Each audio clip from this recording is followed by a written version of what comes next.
So I finally finished mulching this bed. As you can see, if I move my finger, why is it even in the way? Okay.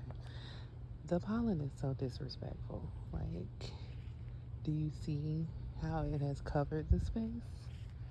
I don't even care. I just don't. Like, it's just a part of it at this point.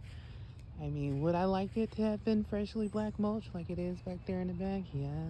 But am I going to be too mad about it? No. So the main thing is to make sure I had the ground covered so I can stop weeds and retain some moisture. So yeah, this space has actually changed quite a bit. I've been planning out here like crazy, which is also really exciting because that now means I'm done. I don't have to plan over here anymore. I don't plan on it. Definitely not this year, and probably never ever again. So let me start at this corner. So I finally mulched it all the way back to the hedge line here. This took about 75 bags. I think this took about 70, maybe closer to 68. Anyway, hellebores and hydrangeas and begonias, and that is called armeria. Those are the Dr. Seuss looking plants. Lots of hydrangeas over here. That's a pinky winky. I've got 5 white weddings around the whole perimeter, but these are the new addition. All that other stuff was here last year. These are hydrangeas too. These are called Let's Dance Blue Jangles. Right? It's 9 of them here, and they get 1 foot tall, 2 foot wide. So they're basically a little ground cover with blue blooms. You can see some of them are starting. Have to spray these religiously. I'm taking a closer look. It was so dry for a while there. I was worried they may have gotten set back, but they look fine. Look like birds been pooping on them. All the vinca and a huge spot that I missed. I was mulching in the dark, so some stuff got missed there at the end. I got a little bit to put over there. All that vinca from last year, some is doing really good. Like that one loves its life, but some, like those, not so much. We'll see. I just wanted to cover the bottom of this tree because I think it's ugly. And that's an annual bed space. The little green ones with white flowers are begonias, and then the other 3 are, what are those? I forget. Alyssum, sweet alyssum. Same thing here. The other side of that tree, I added some hostas. This one is actually my favorite. See, it's a baby. I just got a mail order. It's called Canadian Blue Hosta. They get big and blue. And then those 3 I've had for a while. I just tucked up here. The theme of this garden, for the most part, is white. It's in the shade quite a bit. So I feel like at night, and because it's in the shade so much, the white will really pop. But then on this corner, I have lots of pinks because I just think it looks like a little, I don't know, like jewels spread across the ground because it's the west side of my house. So when the sun sets, all of that kind of glows, along with my neighbor's tree, which I love, a Japanese maple. When the sun is setting, it looks like it's on fire. It's so pretty. Ain't nothing changed over here. I got to pull all of those out. Those are pansies, and they're starting to fry because it's hot. Let's see if I can show you what I mean. I don't feel like bending over because my back hurt from spreading all that mulch, but trust me, it's time to pull them out. It's hard to every year, but it's time. This azalea decided to bloom. We were so dry that it was covered in blooms. It just didn't look the best. It looks pretty good right there. It would have been a lot more showier if we had more rain. Those April showers they talk about, they was lying. They ain't do that. Then there's that space down there, which I didn't plant any annuals, no flowers, none of that. I just kind of like the simplicity of it. I like being able to be like, and that space is done. I'm not planting anything else. That's a new space, which I'm done with for the season. All of those are hydrangeas. I think I told you that. Birthday garden coming into its own. Oh, don't fall, Erica. Some hydrangeas in the back there. Some new hostas too, and a bunch of little things that need to be planted. So yeah. Oh, I just got a new alert about a new YouTube video I'm finna go watch. Those are all okay. So in the back is roses. Excuse me. In the back are hydrangeas. In the middle are roses. Lamb's ear and a blue evergreen. The spikes are salvia, which okay. See, I got three kind of blue ones, and I was supposed to get that color all the way down, but they were mislabeled. I may dig those up, but probably not this year. I like them. I just wanted that color to be continuous. It works for now. And then in the front are the annuals. The white puffy stuff is the listen, which was in the front there. And then those little green nothings are actually bubblegum supertunia, which I will show you in just a minute. This wasn't supposed to be a tour, but it is. This little corner, I love that. The dianthus is just such a pretty perennial. It doesn't bloom for long, but when it does, it's so pretty. I love it. That is a white wedding hydrangea that was in the front of my house, but it wasn't getting enough sun, so I pulled it out here. Then lots of stuff. I've been waiting for this purple bush right here. It's actually two of them. This is called a spilled, excuse me, spilled wine weigela. It has yet to bloom. Like I've had it for 3 years. Once I cut it when I shouldn't have, so I expected not to get blooms, but I should get blooms this year, and it should be blooming now, I thought. So we shall see. These are interesting in the back there. Those are called alliums. They need some water. See how I was leaning? These are perennials. They'll come back every year. They're bulbs like tulips, and then the blooms look like supersized Dr. Seuss plants. I finally planted up that planter. It's very pretty the way it's coming together. That purple flower is actually on this side too. It's just not as bloomed out. So that should be fun. It needs the heat to really take off. Oh, this one's pretty. In the middle there, this is called Gara or whirling butterflies. This particular one is Carly Petite Pink whirling butterflies or Gara. It's kind of semi-evergreen. Like it was about that size all summer, the middle one. The rest of them I cut back. I just want to see how they would do. It was like that size all winter, no flowers, but it looked like that. So it was a decent structure, and then it blooms all season long, those pink blooms, and they attract hummingbirds and butterflies. And when it's really windy out, they kind of sway in the wind like grass. That's kind of where it gets its name from. Whirling butterflies. There's a couple hydrangeas back there too. The sticks, they aren't totally leafed out. That bluegrass I love is called blue fescue, Elijah blue. Yeah, it can be a lawn grass actually, but I made it a plant. And then these, oh hey, these are seedlings from inside the house. I chopped their heads off because it helps them do this. Branch out and get bushier. So that's one that I chopped earlier. Those are ones I just chopped. Here's the salvia I chopped, and see how it's starting to push new growth, so that makes it branch out more. So it looks like nothing now, but that whole little sad looking row, 2 rows, will be very lush and full. Pinks and pinks, actually, both of those are pink. It's gonna be pretty. Come summer, it'll get about a foot tall. And then I did a new pathway. So remember I had the tulips, now I've got Supertunia Vista Bubblegum. These get huge. They get 3 by 3, so 3 feet wide, 3 feet tall. It's gonna look like little flower bushes. They're only annuals, but they're worth it. Yeah. If you don't spend money on any other annual, find this one. Supertunia Vista Bubblegum. They're awesome. And since I'm back here, I'm just gonna keep going. Shoot, why not? Jocelyn, here go your roses. I put them here because I had to transfer them out of my space out front so I can mulch it.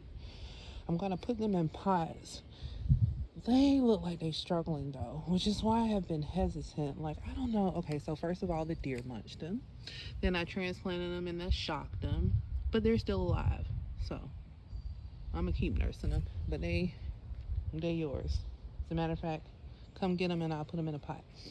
If I hadn't already.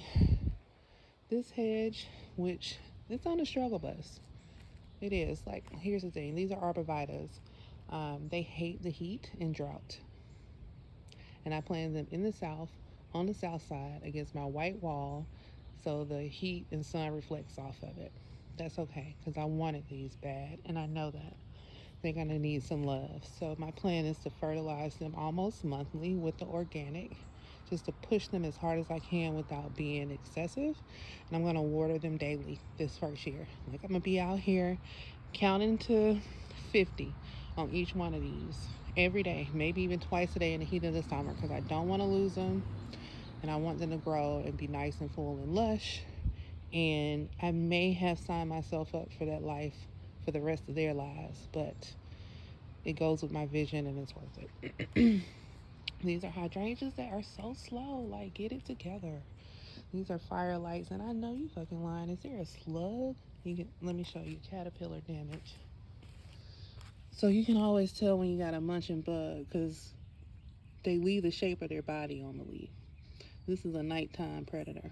So I can either bait it, which I've run out of, or I can come out here at night and pick them and put them in a cup of beer, which I'm not really about that life, or a couple of holes, so we'll see how bad the damage goes. There are 5 right here. These get 6 feet tall, 6 feet wide. It's going to be a really pretty front hedge for these trees. They live forever. I need one more. That's why that stick is, why that stick is there. I also have some stakes in the ground for this greenhouse that I'm pretty hesitant on putting up because I just have my reservations. I've cleaned it up good. I'm gonna actually go over there and show it to you because I cleaned it up good, but I feel like I don't want to go through the hassle of putting it up and it doesn't look as pristine as I need it to look, because I'm gonna be pissed if I have to take it all the way down. But so yeah, I'm still on the fence about that. But this is the space. It will actually go from that stake to that stake that David pulled out the ground, and it looks like he pulled the rest of them out too. But oh no, there's one. So from the back there to there, I had to measure it off to make sure I was leaving enough space. So yeah, these are those Rose of Sharon purple pillar hibiscus, the ones that had the flowers that didn't look real. Like, they were so perfect, they didn't look real. It looked so good last year. Last year it struggled. I planted it very late, and it just kept wilting and kept wilting, and I had to keep watering it as much as I felt like, and I didn't feel like it all the time, but I knew it would be fine. It's a tough plant. They're native to our area. Tough plants. So yeah, so sometimes you just gotta let it look like the struggle bus for the first year. Don't let it die, so water it a little bit, but shit, make them toughen up. They'll come back bigger and better next year. This is a hydrangea as well.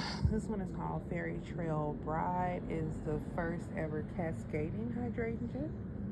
So basically it grows 4x4, so it'll fill in that space. And then it kind of weeps. So, like, see my finger? It kind of weeps.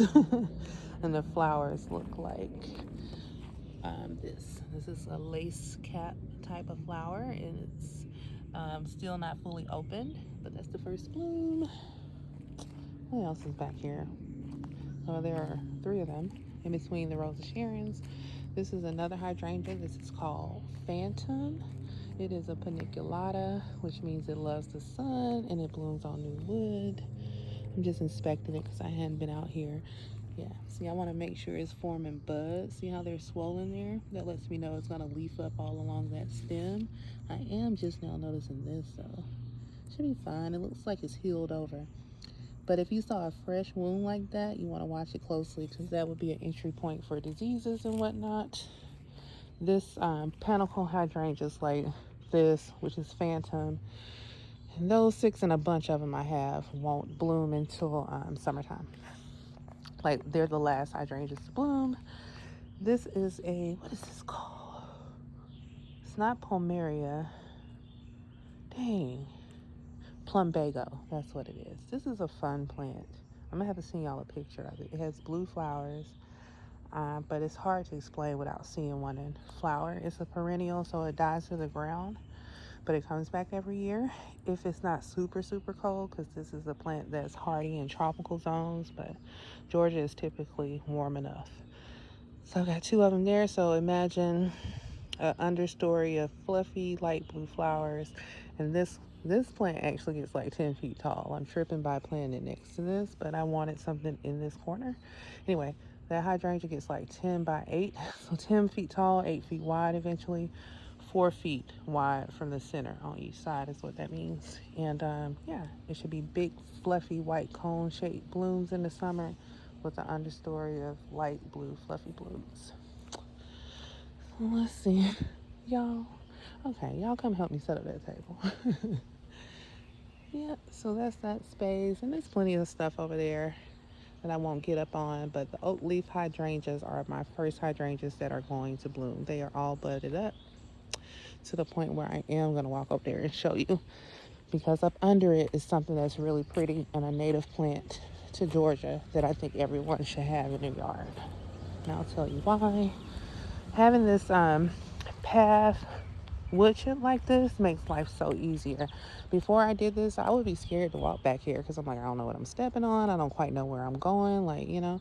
But having this outline path, I can come out here any time of day and feel comfortable that I'm not stepping where I don't need to be stepping. Okay, so first let's start with the understory plant here. These are called green and gold. I forget the botanical name, but I love this plant. It's my first year with it, and it's taken off like gangbusters. Like, that's the center part is what I started with, and look how it's spreading.